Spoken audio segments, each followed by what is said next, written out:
Diana. And first I'd like to congratulate John Conyers. The introduction can never do him all the credit he's due for standing tall on the very important issues of civil rights, civil liberties, crime policy over the years. So give John Conyers another round of applause.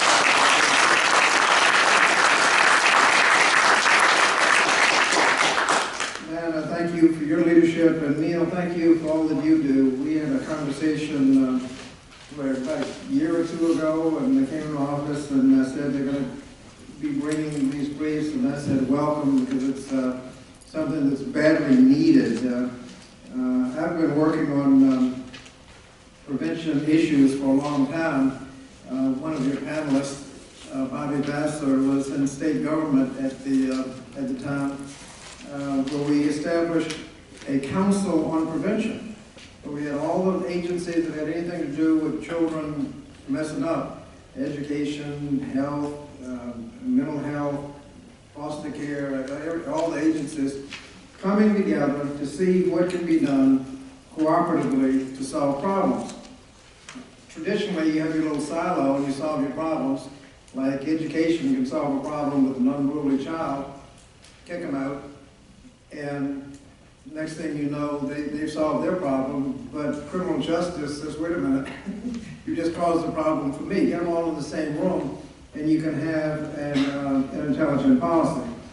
I remember going to the first meeting of the Council on Prevention, and I remember a chart that was put up. It had all the little problems you could have, like poverty, achievement, lack of academic achievement, lack of vision, no responsible adult in the life, no mentors and whatnot. And across the top, all the bad outcomes: dropping out, teen pregnancy, delinquency, suicide, drug use.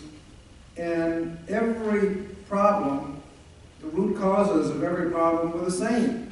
And if you had a good teen pregnancy prevention program, you would solve teen pregnancy, but it'd also reduce crime, drug use, suicide, and everything else. Everything is so interrelated.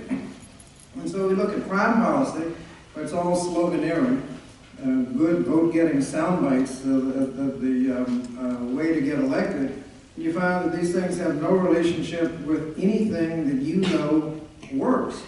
And trying to get what works actually in a policy is a challenge, because the good politics of crime is the slogans and sound bites. That's got us to the point where we lock up a higher portion of our population than any country on earth. There have been recent studies that show that there's so many people in jail that rather than helping the crime policy, you're actually adding to the crime policy, because you've got so many children being raised without fathers, you've got wasting so much money on prisons, you've got so many people with felony records can't get jobs, and the little de minimis crime reducing value to all this over-incarceration is so small that they calculate that it's actually adding to crime with all the people that we've got in jail, where you know what works. You know the programs that work, the long-term prevention, early intervention, get young people on the right track and keep them on the right track, that actually works, and trying to get that into policy has been obviously a challenge. The Youth Promise Act that I've introduced requires evidence-based, comprehensive, locally tailored, evidence-based approach, evidence-based, put that in the bill, so you're not codifying slogans and sound bites. And we know that everybody's looked at it, says it will reduce crime and save money. But that's a tough vote for a lot of people. Reduce crime, save money, which you can have a good vote-getting slogan.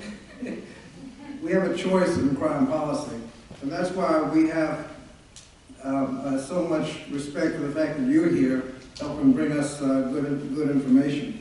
Part of the problem with prevention programs is every time you try to deal with a problem, the people that are lobbying in that problem already have the problem. Mental health, reduce mental health with prenatal care. You don't hear a lot of advocacy for that. People with mental health challenges are looking for health coverage, health insurance coverage, respite care, and a lot of other things, services for those that already have it. Trying to get somebody to talk about prevention, there's nobody there lobbying for prevention if people don't have it or don't have an interest in the issue. And so you're here as our only lobbyist for prevention activities. And that's why it's so important that you continue We don't have the rhetoric, we don't have the sound bites. All we have are facts and research. And I guess, Neil, what we have to do is just clobber the opposition with the facts and research. And so please keep up the good work. Thank you very much.